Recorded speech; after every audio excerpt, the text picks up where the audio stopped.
अथ श्रीबिल्वाष्टकम्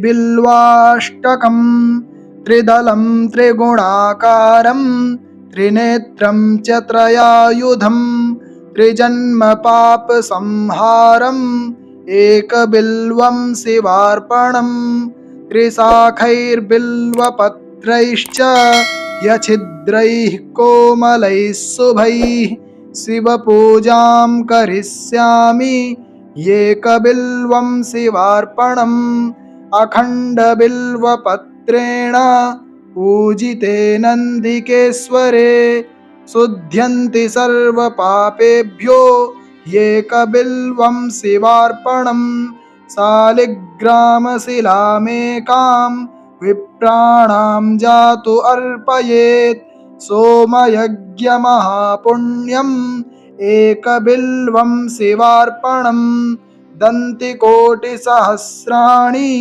वाजपेयशतानि च कोटिकन्यामहादानम् एकबिल्वं शिवार्पणम् लक्ष्म्यास्तनत् उत्पन्नं महादेवस्य च प्रियं बिल्ववृक्षं प्रयच्छामि एकबिल्वं शिवार्पणम् दर्शनं बिल्ववृक्षस्य स्पर्शनं पापनाशनम् अघोरपापसंहारम् एकबिल्वं शिवार्पणम् मूलतो ब्रह्मरूपाय मध्यतो विष्णुरूपिणे अग्रतः शिवरूपाय एकबिल्वं शिवार्पणम् बिल्वाष्टकमिदं पुण्यं यः पठेत् शिवसन्निधौ सर्वपापविनिर्मुक्तः शिवलोकमवाप्नुयात् त्रिदलं त्रिगुणाकारं त्रिनेत्रं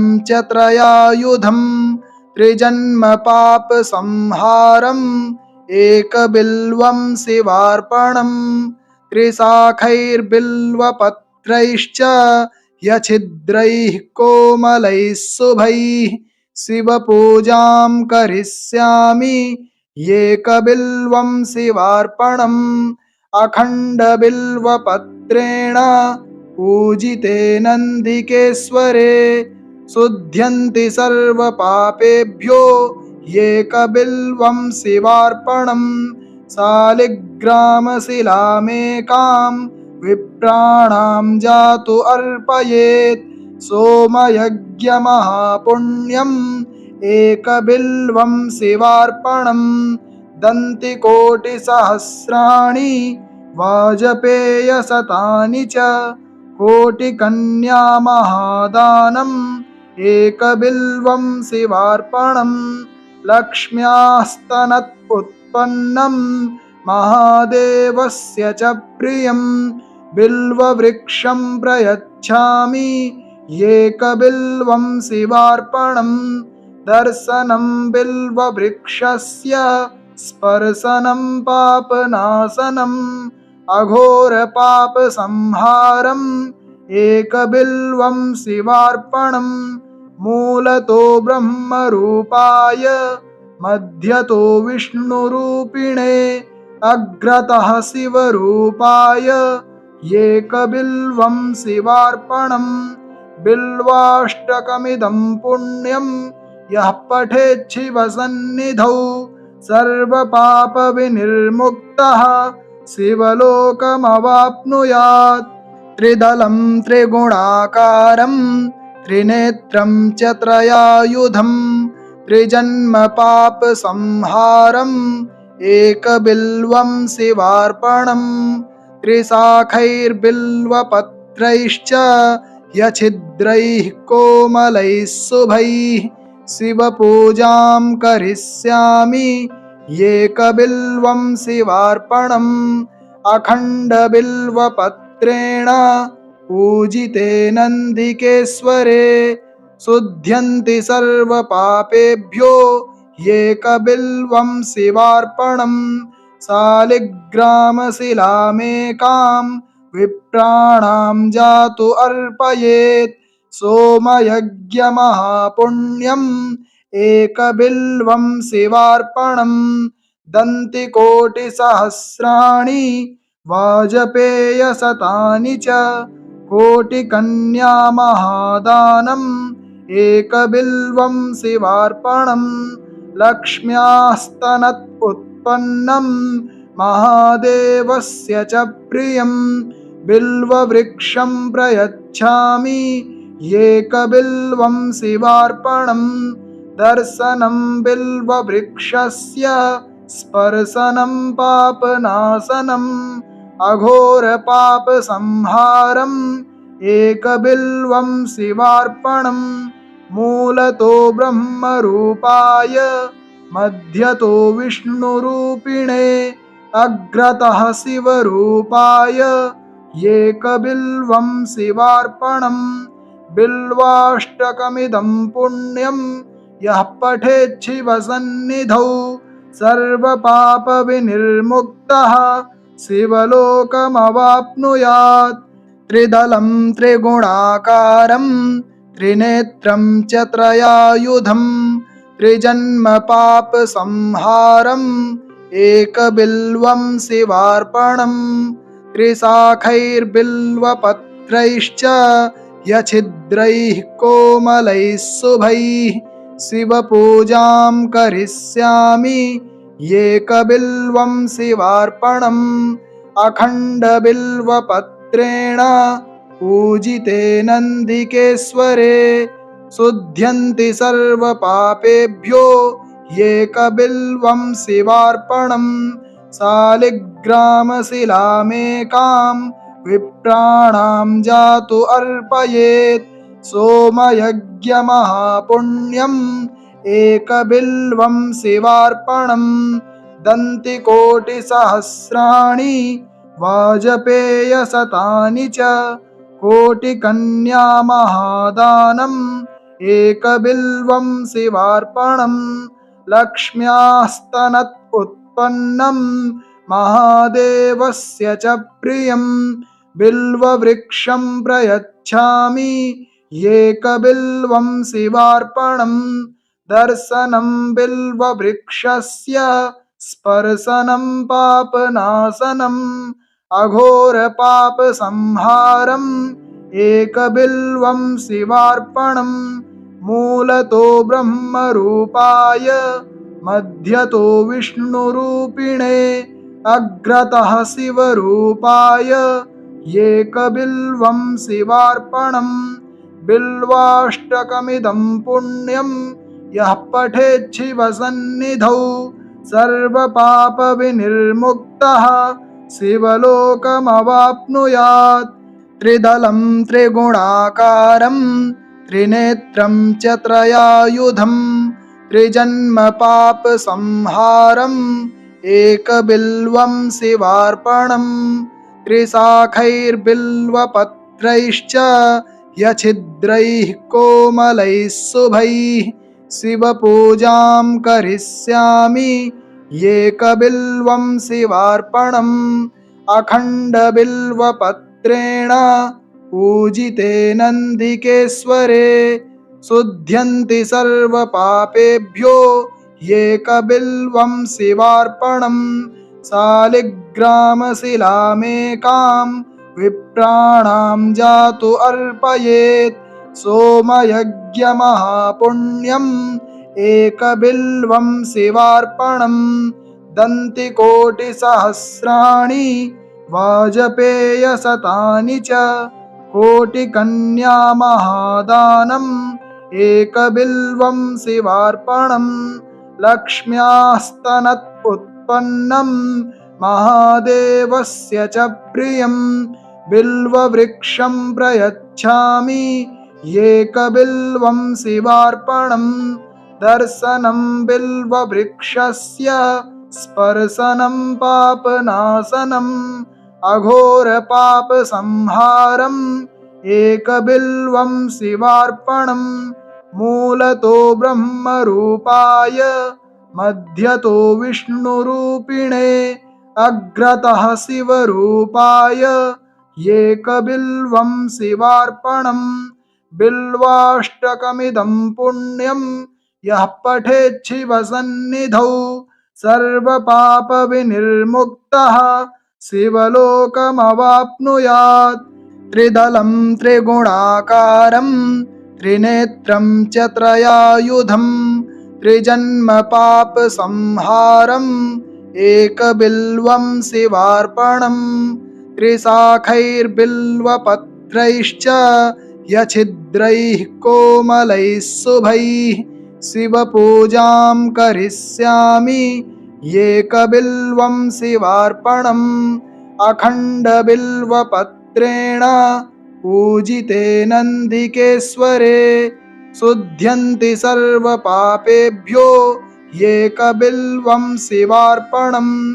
शालिग्रामशिलामेकां विप्राणां जातु अर्पयेत् सोमयज्ञमहापुण्यम् एकबिल्वं शिवार्पणम्। दन्तिकोटिसहस्राणि वाजपेयशतानि च कोटिकन्यामहादानम् एकबिल्वं शिवार्पणम्। लक्ष्म्यास्तनत् उत्पन्नं महादेवस्य च प्रियम् बिल्ववृक्षं प्रयच्छामि एकबिल्वं शिवार्पणम्। दर्शनं बिल्ववृक्षस्य स्पर्शनं पापनाशनम् अघोरपापसंहारम् एकबिल्वं शिवार्पणम्। मूलतो ब्रह्मरूपाय मध्यतो विष्णुरूपिणे अग्रतः शिवरूपाय एकबिल्वं शिवार्पणम्। बिल्वाष्टकमिदं पुण्यं यः पठेत् शिवसन्निधौ सर्वपापविनिर्मुक्तः शिवलोकमवाप्नुयात्। त्रिदलं त्रिगुणाकारं त्रिनेत्रं च त्रयायुधं त्रिजन्मपापसंहारम् एकबिल्वं शिवार्पणम्। त्रिशाखैर्बिल्वपत्रैश्च यच्छिद्रैः कोमलैः शुभैः शिवपूजां करिष्यामि एकबिल्वं शिवार्पणम्। अखण्डबिल्वपत्रेण पूजितेनन्दिकेश्वरे शुध्यन्ति सर्वपापेभ्यो एकबिल्वं शिवार्पणम्। शालिग्रामशिलामेकां विप्राणां जातु अर्पयेत् सोमयज्ञमहापुण्यम् एकबिल्वं शिवार्पणम्। दन्तिकोटिसहस्राणि वाजपेयशतानि च कोटिकन्यामहादानम् एकबिल्वं शिवार्पणम्। लक्ष्म्यास्तनत् उत्पन्नं महादेवस्य च प्रियम् बिल्ववृक्षं प्रयच्छामि एकबिल्वं शिवार्पणम्। दर्शनं बिल्ववृक्षस्य स्पर्शनं पापनाशनम् अघोरपापसंहारम् एकबिल्वं शिवार्पणम्। मूलतो ब्रह्मरूपाय मध्यतो विष्णुरूपिणे अग्रतः शिवरूपाय एकबिल्वं शिवार्पणम्। बिल्वाष्टकमिदं पुण्यं यः पठेत् शिवसन्निधौ सर्वपापविनिर्मुक्तः शिवलोकमवाप्नुयात्।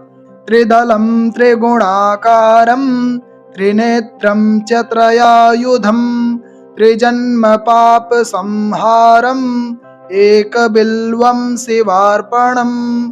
त्रिशाखैर्बिल्वपत्रैश्च यच्छिद्रैः कोमलैः शुभैः शिवपूजां करिष्यामि एकबिल्वं शिवार्पणम्। अखण्डबिल्वपत्रेण पूजितेनन्दिकेश्वरे शुध्यन्ति सर्वपापेभ्यो एकबिल्वं शिवार्पणम्। शालिग्रामशिलामेकां विप्राणां जातु अर्पयेत् सोमयज्ञमहापुण्यम् एकबिल्वं शिवार्पणम् दन्तिकोटिसहस्राणि वाजपेयशतानि च कोटिकन्यामहादानम् एकबिल्वं शिवार्पणम् लक्ष्म्यास्तनत् उत्पन्नं महादेवस्य च प्रियं बिल्ववृक्षं प्रयच्छामि एकबिल्वं शिवार्पणम् दर्शनं बिल्ववृक्षस्य स्पर्शनं पापनाशनम् अघोरपापसंहारम् एकबिल्वं शिवार्पणम् मूलतो ब्रह्मरूपाय मध्यतो विष्णुरूपिणे अग्रतः शिवरूपाय एकबिल्वं शिवार्पणम् बिल्वाष्टकमिदं पुण्यं यः पठेत् शिवसन्निधौ सर्वपापविनिर्मुक्तः शिवलोकमवाप्नुयात् त्रिदलं त्रिगुणाकारं त्रिनेत्रं च त्रयायुधं त्रिजन्मपापसंहारम् एकबिल्वं शिवार्पणम् त्रिशाखैर्बिल्वपत्रैश्च यच्छिद्रैः कोमलैः शुभैः शिवपूजां करिष्यामि एकबिल्वं शिवार्पणम् अखण्डबिल्वपत्रेण पूजिते नन्दिकेश्वरे शुध्यन्ति सर्वपापेभ्यो एकबिल्वं शिवार्पणम् शालिग्रामशिलामेकां विप्राणां जातु अर्पयेत् सोमयज्ञमहापुण्यम् एकबिल्वं शिवार्पणम् दन्तिकोटिसहस्राणि वाजपेयशतानि च कोटिकन्यामहादानम् एकबिल्वं शिवार्पणम् लक्ष्म्यास्तनत् उत्पन्नं महादेवस्य च प्रियं बिल्ववृक्षं प्रयच्छामि एकबिल्वं शिवार्पणम् दर्शनं बिल्ववृक्षस्य स्पर्शनं पापनाशनम् अघोरपापसंहारम् एकबिल्वं शिवार्पणम् मूलतो ब्रह्मरूपाय मध्यतो विष्णुरूपिणे अग्रतः शिवरूपाय एकबिल्वं शिवार्पणम् बिल्वाष्टकमिदं पुण्यं यः पठेत् शिवसन्निधौ सर्वपापविनिर्मुक्तः शिवलोकमवाप्नुयात् त्रिदलं त्रिगुणाकारं त्रिनेत्रं च त्रयायुधं त्रिजन्मपापसंहारम् एकबिल्वं शिवार्पणम् त्रिशाखैर्बिल्वपत्रैश्च यच्छिद्रैः कोमलैः शुभैः शिवपूजां करिष्यामि एकबिल्वं शिवार्पणम् अखण्डबिल्वपत्रेण पूजिते नन्दिकेश्वरे शुध्यन्ति सर्वपापेभ्यो एकबिल्वं शिवार्पणम् शालिग्रामशिलामेकां विप्राणां जातु अर्पयेत् सोमयज्ञमहापुण्यम् एकबिल्वं शिवार्पणम् दन्तिकोटिसहस्राणि